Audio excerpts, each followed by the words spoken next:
सत्ताय नमः। गायत्री महाविज्ञान प्रथम भाग। लेखक परम पूज्य गुरुदेव वेदमूर्ति तपोनिष्ठ पंडित श्री राम शर्मा आचार्य। आइए पढ़ते हैं, सुनते हैं और समझने का प्रयास करते हैं। गायत्री मंत्र हमारे साथ साथ। ओम भूर्भुवः स्वाहा तत्सवितुर्वरेण्यं भर्गो देवस्य धीमहि धियो यो नः प्रचोदयात्।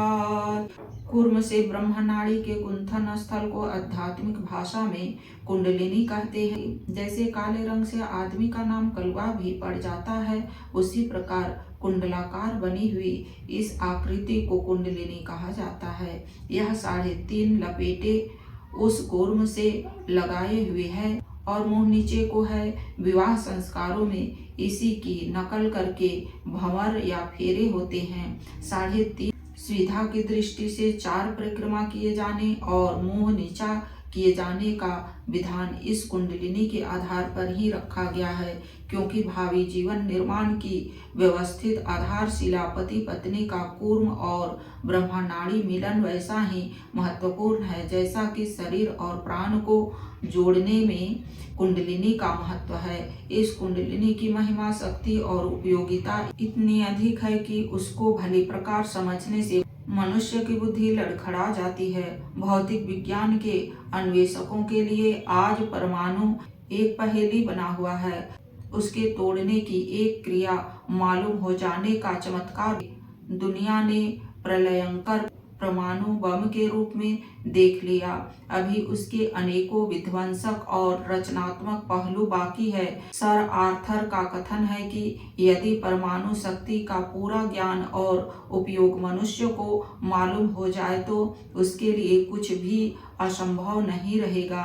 वह सूर्य के टुकड़े टुकड़े करके उसे गर्द में मिला सकेगा और जो चाहेगा वह वस्तु या प्राणी मनमाने ढंग से पैदा कर लिया करेगा। ऐसे ऐसे यंत्र उसके पास होंगे जिनके सारी पृथ्वी एक मोहल्ले में रहने वाली आबादी की तरह हो जाएगी।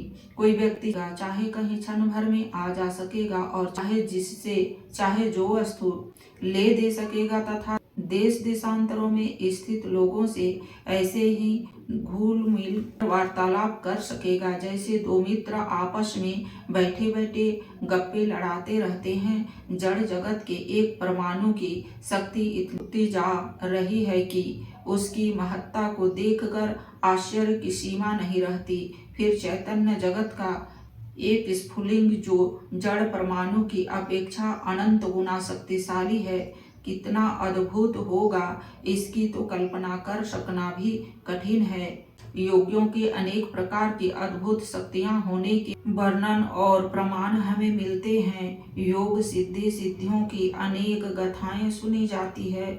उनसे आश्चर्य होता है और विश्वास नहीं होता कि यह कहाँ तक ठीक है, पर जो लोग विज्ञान से परिचित हैं और जड़ परमाणु तथा चैतन्य स्फुलिंग को जानते हैं उनके लिए इसमें आश्चर्य की कोई बात नहीं। जिस प्रकार आज परमाणु की शोध में प्रत्येक देश के वैज्ञानिक व्यस्त हैं, उसी प्रकार पूर्व काल में आध्यात्मिक विज्ञानवेताओं ने, तत्वदर्शी ऋषियों ने मानव शरीर के अंतर्गत एक बीज परमाणु की अत्यधिक शोध की थी।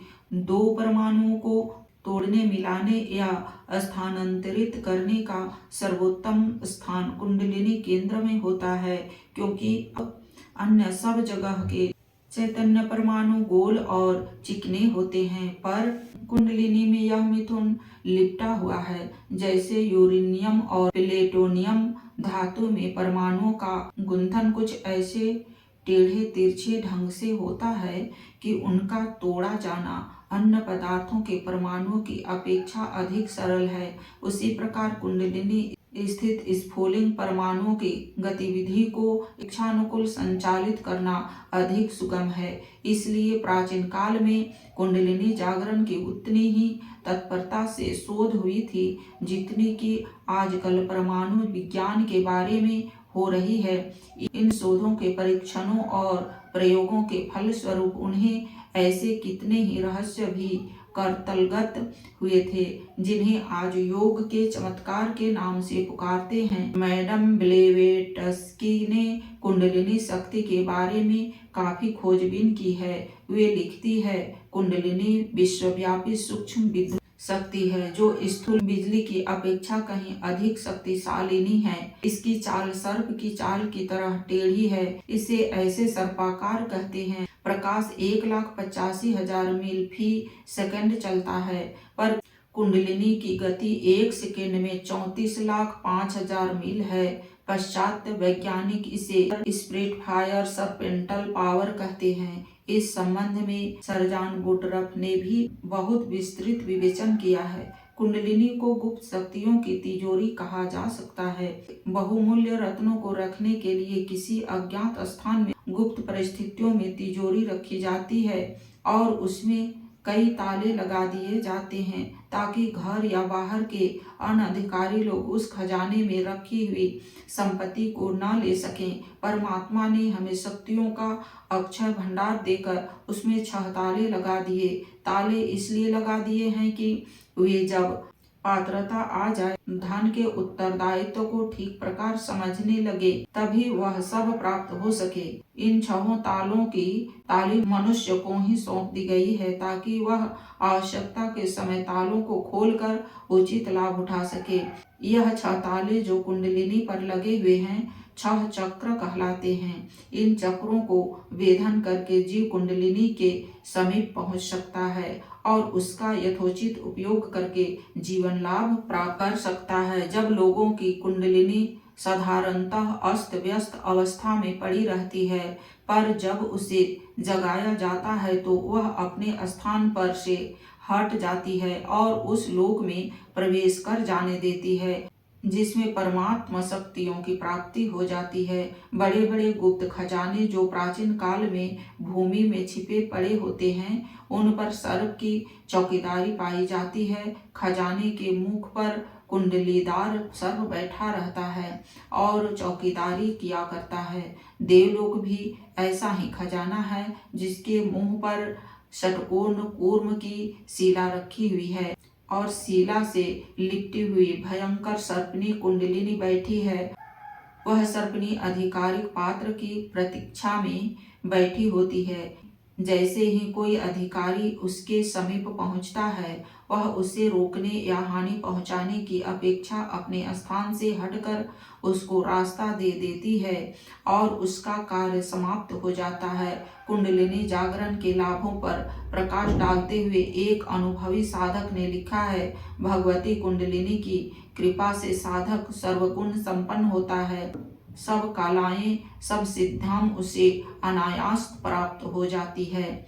ऐसे साधक का शरीर 100 वर्ष तक बिल्कुल स्वस्थ और सुदृढ़ रहता है। वह अपना जीवन परमात्मा की सेवा में लगा देता है और उसके आदेशानुसार लोकोपकारी करते हुए अंत में स्वेच्छा से अपना कलेवर छोड़ जाता है।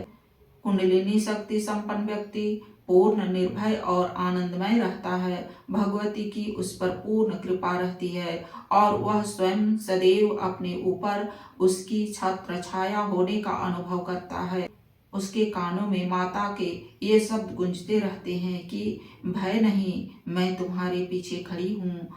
इसमें संदेह नहीं कि कुंडलिनी शक्ति के प्रभाव से मनुष्य का दृष्टिकोण दैवी हो जाता है और इस कारण उसका व्यक्तित्व सब प्रकार से शक्ति संपन्न और सुखी बन जाता है। मस्तिष्क के ब्रह्मरंध्र में बिखरे हुए सहस्त्रदल की साधारणतः उसी प्रकार प्रसुप्त अवस्था में पड़े रहते हैं जैसे कि कुंडलिनी सोया करती है। उतने बहुमूल्य यंत्रों और कोषों के होते हुए भी मनुष्य साधारणतः बड़ा दीन, दुर्बल, तुच्छ, क्षुद्र विषय विकारों का गुलाम बनकर कीट पतंगों की तरह जीवन व्यतीत करता है और दुख दारिद्र्य की दास्ता में बंधा हुआ फड़फड़ाया करता है। पर जब उन यंत्रों और रत्नाकारों से परिचित होकर उनके उपयोग को जान लेता है, उन पर अधिकार कर लेता है, तो वह परमात्मा के सच्चे उत्तराधिकारी की समस्त योग्यताओं और शक्तियों से संपन्न हो जाता है। कुंडलिनी जागरण से होने वाले लाभों के संबंध में योग्य शास्त्रों में बड़ा विस्तृत और आकर्षक वर्णन है। उन सब की चर्चा न करके यहाँ इतना कह देना पर्याप्त होगा कि कुंडलिनी शक्ति के जागरण से इस विश्व में जो कुछ है वह सब कुछ मिल सकता है। उसके लिए कोई वस्तु अपर्याप्त नहीं रहती। आज के वीडियो में इतना ही। अगले वीडियो में षट चक्रों का वेधन के बारे में पढ़ेंगे और समझेंगे। लाइक, सब्सक्राइब और शेयर करें। धन्यवाद। ओम शांति।